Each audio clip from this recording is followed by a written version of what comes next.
ትንሽ የሚናደፍ ነገር ልጠይቃችሁ። ለምንድን ነው እናንተ በጣም ስታስቡ እነሱ በጣም ያነሰ የሚጨነቁት? ነገር ግን ዝም ወደ ማለት በሄዳችሁበት ቅጽበት በድንገት እናንተን ማስተዋል ይጀምራሉ። ለምንድን ነው ፍቅራችሁ አድርጎት ከሚያውቀው በላይ ዝምታችሁ የሚያናውጣቸው? በደንብ አስቡት። እናንተ ስትደውሉ ችላ ይላሉ፣ ቴክስት ስትልኩ ይዘገያሉ፣ ጥረት ስታደርጉ ዘና ይላሉ። ነገር ግን ስትጠፉ አሁን እናንተን እያስተዋሉ ነው። አሁን እየተገረሙ ነው። አሁን ማጣቱ እየተሰማቸው ነው። ያ በአጋጣሚ አይደለም፣ ያ የሰው ልጅ ተፈጥሮ ነው። እና ዛሬ በጥልቀት ትረዱታላችሁ። በጥሞና አዳምጡ። ዓለም ተስፋ መቁረጥን ወይም ችግረኝነትን አታከብርም፣ ጥንካሬን ታከብራለች። ማሳደድን አትሸልምም፣ ራስን መግዛትና መቆጣጠርን ትሸልማለች። ከሰዎቹ አለመሮጥን ባቆማችሁበት ቅጽበት እነሱን አለመኖራችሁን እንዲጋፈጡ ታስገድዳላችሁ። እና አለመኖር የትኛውም ክርክር ሊያደርገው ከሚችሉ በላይ በጥልቅ ይሰማል። ጠንካራ ራስን መግዛት ያላቸው ሰዎች ይህንን ያውቃሉ። እነሱ አይለምኑ፣ ራሳቸውን አያብራሩ፣ በስሜታዊነት ምላሽ አይሰጡ። ጸንተው ተረጋግተው ሳይናወጡ ይቆያሉ። እናንተ በአእምሯችሁ ላይ ኃይል አላችሁ፣ በውጫዊ ክስተቶች ላይ አይደለም። ያም ማለት እናንተ እነሱን አትቆጣጠሯችሁ፣ እናንተ ራሳችሁን ትቆጣጠራላችሁ። እና ራሳችሁን ስትቆጣጠሩ የማይነካ ትሆናላችሁ። ይህ ቪዲዮ ስለ በቀል አይደለም፣ ስለ ጨዋታዎች አይደለም። ክብራችሁን መልሶ ስለማግኘት፣ እንደ አማራጭ ከሚቆጥራችሁ ማንኛውም ነገር ስለመራቅ፣ ማንም ሊያነቃንቃችሁ የማይችል ከውስጣችሁ በጣም ጠንካራ ስለመሆን ነው። ችላ መባል፣ ማሳደድ እንደ ትንሽ መሰማት ከደከማችሁ ይህ እናንተ የለውጥ መነሻ ነጥብ ነው። ከዛሬ ጀምሮ በተለየ መንገድ ትንቀሳቀሳላችሁ። ያነሰ ትናገራላችሁ፣ ያነሰ ታሳድዳላችሁ፣ የበለጠ ለራሳችሁ ዋጋ ትሰጣላችሁ። እና ወደፊት ከመቀጠላችን በፊት ይህንን የራስ ማስታወሻ ኮሜንት እንድታደርጉ እፈልጋለሁ። የኔ መገኘት መታደል እንጂ ዋስትና አይደለም።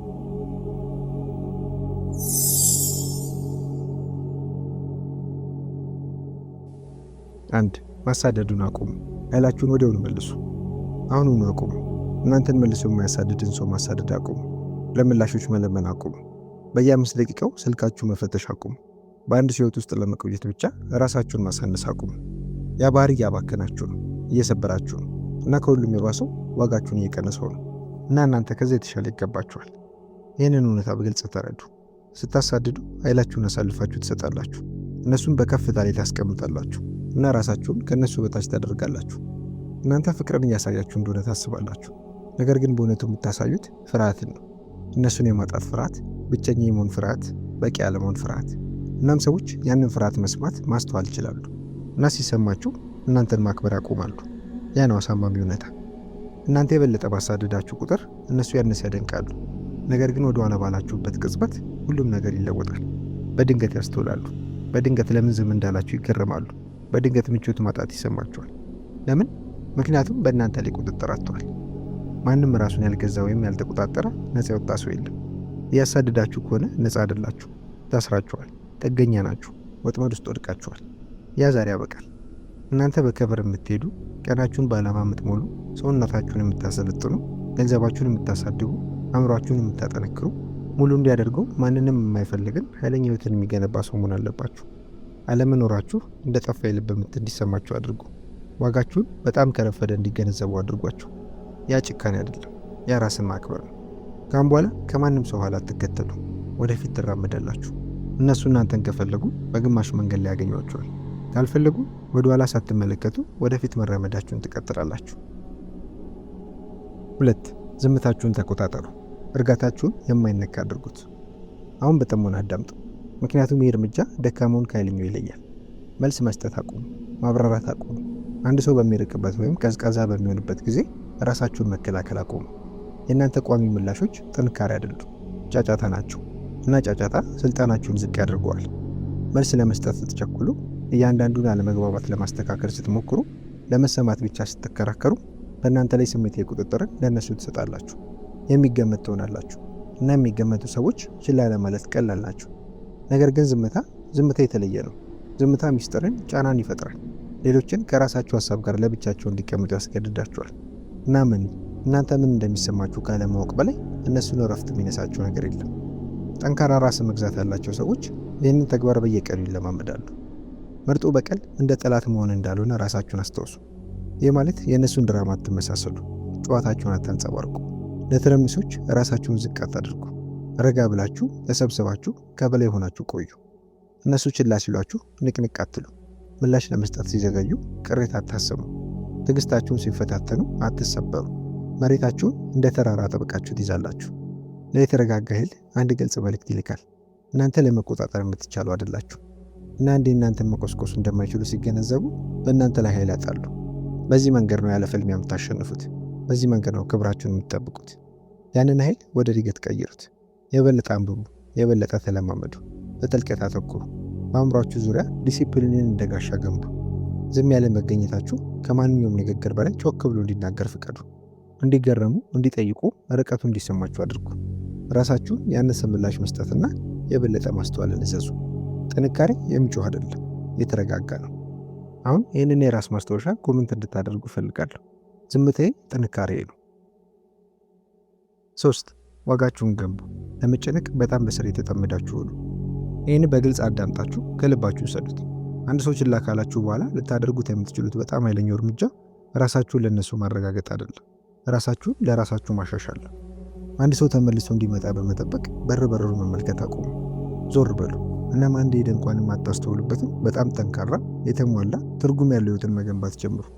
ምክንያቱም ብዙ ሰዎች በጭራሽ የማያምኑት እውነታ ነው። ሰዎች የተለመደ ሆነው የሚሰማቸውን ችላ ይላሉ እና ብርቅ ሆነው የሚሰማቸውን ያሳድዳሉ። ራሳችሁን ያለማቋረጥ የሚገኝ ሁልጊዜ የሚጠብቅ ሁልጊዜ ዝግጁ ካደረጋችሁ ለመተካት ቀላል ትሆናላችሁ። ነገር ግን በእድገት ላይ ስታተኩሩ አእምሯችሁ፣ አካላችሁ፣ ችሎታችሁንና ዓላማችሁን ስታሳድጉ መገኘታችሁ ዋጋ ያለው ይሆናል እና ዋጋ ያላቸው ነገሮች በጭራሽ እንደ ቀላል ነገር አይወሰዱ። ህይወትን አንዴ መኖር ጀምሩ እና እያንዳንዱን ቀን እንደተለየ ህይወት መቁጠር ጀምሩ። ይህም ማለት ስለ አንድ ሰው ትኩረት በመጨነቅ ሰዓታትን ማባከን አቁሙ።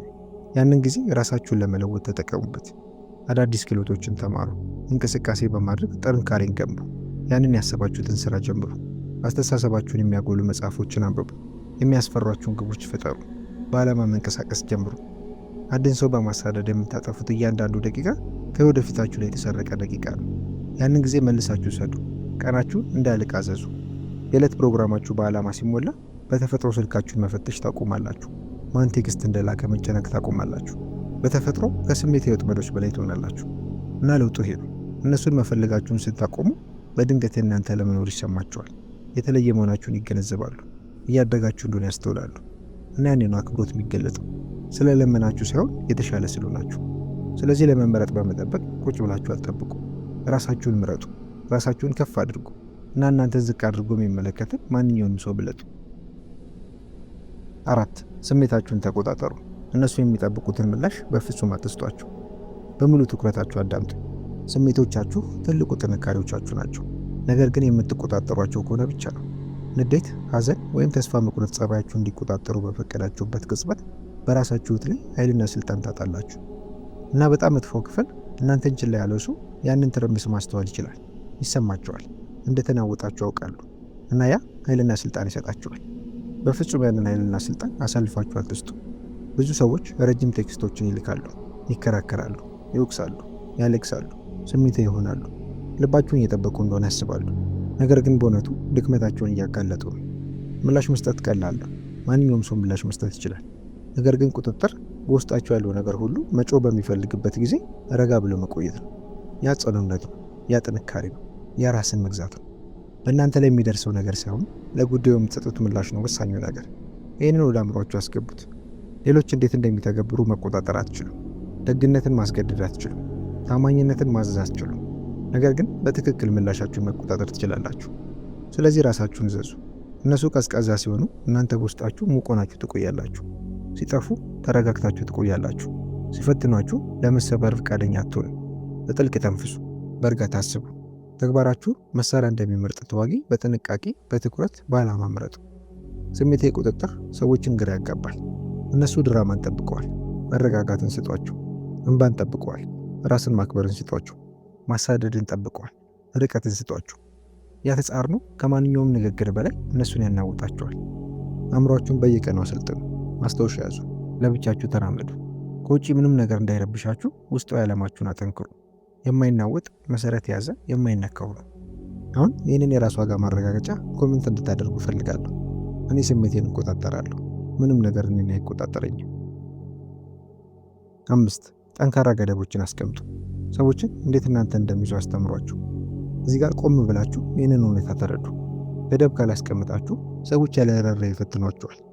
ሁልጊዜ እሺ የምትሉ፣ ሁልጊዜ ወዲያውኑ ይቅር የምትሉ፣ ሁልጊዜ አለመከበርን የምትፈቅዱ ከሆነ ሌሎችን ጊዜያችሁና ልባችሁ ምንም ዋጋ እንደሌላችሁ በዝምታ ታስተምራላችሁ እና አንድ ነገር ዋጋ ከሌለው ማንም ቦታ አይሰጠውም። ለዚህ ነው እነሱን ችላ ማለት ከማሳደድ የበለጠ የሚጎዳቸው።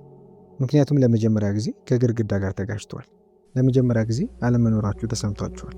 ለመጀመሪያ ጊዜ በፈለጉት ጊዜ ወደ ሕይወታችሁ መግባትና መውጣት እንደማይችሉ ተገንዝበዋል። ያ ግድግዳ ገደብ ተብሎ ይጠራል እና እናንተ ጠንካራ አድርጋችሁ መገንባት አለባችሁ። እናንተ በአእምሯችሁ ላይ ኃይል አላችሁ፣ በውጫዊ ክስተቶች ላይ አይደለም። ይህንን ስትገነዘቡ ጥንካሬ ታገኛላችሁ። ያ ጥንካሬ የትኛውን ባህሪ እንደምትቀበሉና የትኛውን እንደማትቀበሉ ስትወስኑ ይታያል። ቀዝቃዛ እየሆናችሁ አይደለም፣ አግባብ ያለው እየሆናችሁ ነው።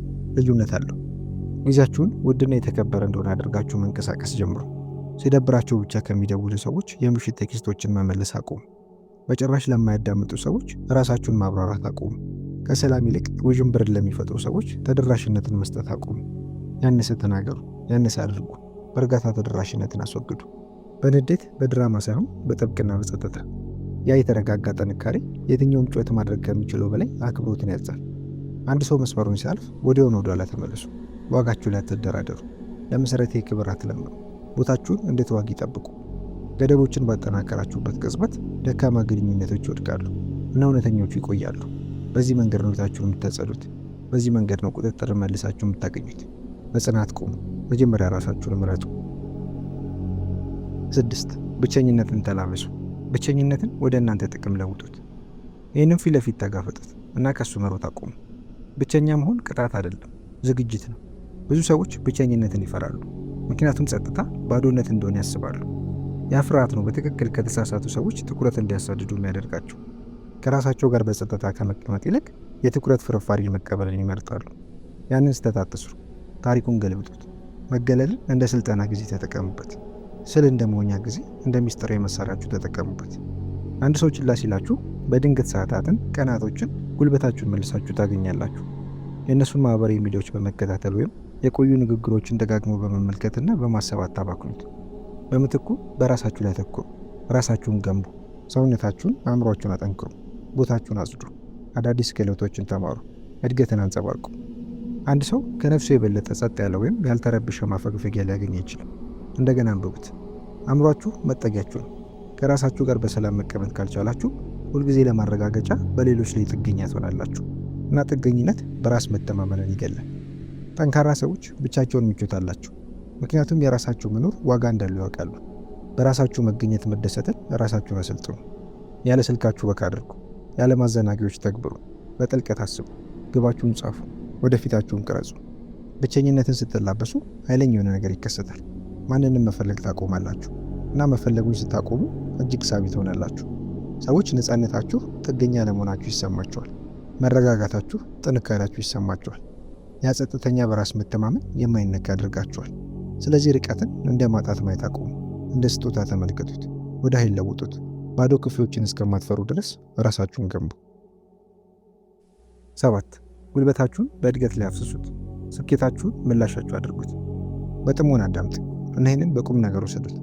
በጣም ጠንካራው በቀል በቃላቶች አይደለም፣ ክርክር አይደለም፣ ለማንም ምንም ነገር በማረጋገጥ አይደለም። በጣም ጠንካራው በቀል ልቀት ወይም ከፍ ማለት ነው። ችላ ያላችሁ ሰዎች ከአሁን በኋላ እናንተ ላይ መድረስ የማይችሉበት በጣም ከፍ ባለ ደረጃ ላይ መሆን ነው። ከምላሽ ይልቅ እድገትን ስትመርጡ በእያንዳንዱ ጊዜ ታሸንፋላችሁ። እነሱ በሚያደርጉት ነገር ላይ ማተኮር አቁሙ። ዝምታችሁን አስተውለውት እንደሆነ ማሰባችሁን አቁሙ። ያ የሚባክን ጉልበት ነው። ያንን ጉልበት ወደ ውስጥ አዙሩት እና የእነሱ አለመኖር አላስፈላጊ የሚሆንበትን በጣም ጠንካራ ሕይወት ገንቡ። ሕይወትን ስጠብቅ ሕይወት ታልፋለች። አንድ ሰው ዋጋ እንዲሰጣችሁ ቁጭ ብላችሁ አትጠብቁ። እርምጃ ውሰዱ፣ ተግብሩ፣ ፍጠሩ፣ አሻሽሉ። እያንዳንዱን ተጨማሪ ደቂቃ ሰውነታችሁን፣ ችሎታችሁን፣ ገንዘባችሁን፣ አስተሳሰባችሁን ስል ለማድረግ ተጠቀሙበት። መጽሐፍቶችን አንብቡ። ያንን የሥራ ሐሳብ ጀምሩ። አዲስ ነገር ተማሩ። የተሻለ ልበሱ። ጠንከር ብላችሁ ተናገሩ። በዓላማ ተራመዱ። ራሳችሁን ሙሉ በሙሉ ለውጡ። ስኬት ድምፅ ሳይሰማ ይጮኻል። ደምቃችሁ ስትታዩ ማሳወቅ አይኖርባችሁ። ውጤታችሁ ይናገራል። በራስ መተማመን በተፈጥሮ ይንጸባረቃል። ስለዚህ በምትኩ እድገትን አሳዱ። ሕይወታችሁ መልእክታችሁ ይሁን። ዲሲፕሊናችሁ መልሳችሁ ይሁን። መሻሻላችሁ መዝጊያችሁ ይሁን። ዋጋችሁን በማያስተውል ሰው ለመረዳት በመሞከር ሌላ ጊዜ አታባክኑ። ራሳችሁን ትክክለኛ ሰዎች ብቻ ከጎናችሁ ሊቆሙ የሚችሉበት በጣም ከፍተኛ ዋጋ ያለው አድርጉ። ከፍ በሉ፣ በትኩረት ቆዩ፣ በየዕለቱ ፈጽሙ። አሁን ይህንን የራስ ዋጋ ማረጋገጫ ኮሜንት እንድታደርጉ እፈልጋለሁ። እድገቴ ኃይሌ ነው እና ስኬቴ ድምፄ ነው። 8. ሰላማችሁን ጠብቁ። ያለ ማብራራት ትታችሁ ሂዱ። ይህንን በግልጽ አዳምጣችሁ በአእምሯችሁ ውስጥ ቅረጹት። የራሳችሁን ሰላም ለመምረጣችሁ ለማንም የማብራራት ዕድል የለባችሁ። ትቶ ለመውጣት የጥፋተኝነት ስሜት መሰማትን አቁሙ። ቸልተኝነትን፣ የተቀላቀሉ ምልክቶችን ወይም ስሜታዊ ጨዋታዎችን ላለመታገሳችሁ ማብራራት እንዳለባችሁ ማሰብ አቁሙ። የአስተሳሰብ አጥጉድ ያስቀራችኋል። ነፃነት የሚጀምረው መረጋጋታችሁ ከሌሎች ሰዎች አመለካከት የበለጠ አስፈላጊ እንደሆነ በወሰናችሁበት ቅጽበት ነው። ብዙ ሰዎች መቋጫን፣ መልስን፣ ይቅርታን ስለሚፈልጉ ተጣብቀው ይቀራሉ። ሌላኛው ሰው በመጨረሻ እንዲረዳላችሁ ይፈልጋሉ። ነገር ግን ጠንካራ የስነ ልቦና መርህ ጥልቅ የሆነ ነገር ያስተምረናል። የትኛውም ሰው አንድ ሰው ስለ እናንተ መጥፎ ነገር እንደሚናገር ቢነግራችሁ ራሳችሁን አትከላከሉ። ነገር ግን እሱ እኔም በደንብ አያውቀኝም ብላችሁ መልሱ። በሌላ አነጋገር እያንዳንዱ ሰው ስለ እናንተ ያለውን አመለካከት ለማስተካከል መሞከር አቁሙ። በተሳሳተ መንገድ እንዲረዱ ፍቀዱላቸው፣ እንዲገምቱ ፍቀዱላቸው፣ እንዲያወሩ ፍቀዱላቸው። ሕይወታችሁ ፍርድ ቤት አይደለም። ማስረጃ ማቅረብ አያስፈልጋችሁ። እውነተኛ ጥንካሬ ዝምተኛ እርግጠኝነት ነው። አንድ ሰው ችላ ሲላችሁ፣ ሳያከብራችሁ ሲቀር ወይም ትቶ ሲሄድ አታሳዱ፣ አታብራሩ፣ አትለምኑ። በቀላሉ ተላቀቁ እና ወደፊት ተራመዱ። ያ ጸጥ ያለ መውጣት ከማንኛውም ንግግር የበለጠ ግራ ያጋባችኋል። ቁጥጥርን ያሳያል። ለራስ ያለን ክብር ያሳያል። ለመከራከር ለራሳችሁ በጣም ዋጋ እንደምትሰጡ ያሳያል። አእምሯችሁን እንደ ትልቅ ምሽግ ጠብቁ። ድራማን፣ ትርምስን፣ ውስጣዊ ሚዛናችሁን የሚረብሽን ማንኛውንም ሰው አስወግዱ። እንደ ደህንነትና ድጋፍ የሚሰሙ ከባቢዎችን ምረጡ። የሚያነጿችሁን፣ ከፍ የሚያደርጓችሁን ንግግሮች ምረጡ። ጭንቀትን ሳይሆን መረጋጋትን የሚጨምሩ ግንኙነቶችን ምረጡ። ሰላማችሁ በዋጋ ሊተመን አይችልም። አጥብቃችሁ ጠብቁት። ራሳችሁን ቀና፣ ልባችሁን ጽኑ አድርጋችሁ ትታችሁ ሂዱ። ያነሰ ተናገሩ፣ የበለጠ አድርጉ፣ የተሻለ ኑሩ። አሁን በጥሞና አዳምጡ፣ ምክንያቱም ይሄ እናንተ ጊዜ ነው። ዋጋችሁ የማይጠይቅበት፣ ጉልበታችሁ የማይነካበትና የማንም ሰው ቸልተኝነት ወይም ግድየለሽነት እናንተን የማይነቃንቅበትን ሕይወት አስቡ። የሕይወት የሚጀምረው ከትርምስ ይልቅ ዝምታን፣ ከድራማ ይልቅ መረጋጋትን፣ ከማረጋገጫ ይልቅ ራስን ማክበርን በመረጣችሁበት ቅጽበት ነው። ራሳችሁን ማብራራት፣ ላለመኖራችሁ ምክንያት ማቅረብ ወይም በነፃ ላልተሰጠ ትኩረት መታገል ያስፈልጋችሁ። መገኘታችሁ ስጦታ ነው። አለመገኘታችሁ ትምህርት ነው። ሰላማችሁ ለድርድር የማይቀርብ ነው። በእያንዳንዱ ምላሽ ለመስጠት እምቢ ባላችሁ፣ ገደባችሁን አጥብቃችሁ በያዛችሁ፣ ከእነሱ ጨዋታዎች ይልቅ በእድገታችሁ ላይ ባተኮራችሁ ቁጥር እነሱ በጭራሽ ያልነበራቸውን ኃይልና ስልጣን መልሳችሁ ታገኛላችሁ። ጥሩ ሰው ምንና እንዴት መሆን እንዳለበት በመከራከር ጊዜ አታባክኑ። አንዱ ብቻ ሆኑ። ጥንካሬያችሁን የምትገነቡት እናንተ ናችሁ። ደረጃዎችን፣ መስፈርቶችን፣ ገደቦችን የምታስቀምጡት እናንተ ናችሁ። ያለምንም ይቅርታ የምትኖሩት እናንተ ናችሁ። ሕይወታችሁ የኃይልና ስልጣናችሁ ማረጋገጫ ይሁን። እርጋታችሁ እናንተን ሊያናውጡ የሞከሩትን የማያሳርፍ እንዲሆን ፍቀዱ። ዝምታችሁ የእነሱ ቃላቶች ከሚችሉት በላይ ጮክ ብሎ እንዲናገር ፍቀዱ። መሰረታችሁን ይዛችሁ ቆሙ። ጽኑ ሆናችሁ ቆዩ እና ወደፊት መራመዳችሁን ቀጥሉ። እናንተ የቸልተኝነት ተጠቂ አይደላችሁ። እናንተ የራሳችሁ ባለቤት ናችሁ። እና አሁን እርምጃ ውሰዱ። አእምሯችሁን አጠንክሩ። ሰላማችሁን ጠብቁ። ያለማቋረጥ እደጉ። አለመኖራችሁን የማይረሳ አድርጉት እና ከመሄዳችሁ በፊት የላይክና ሰብስክራይብ ቁልፏን ተጫኑ።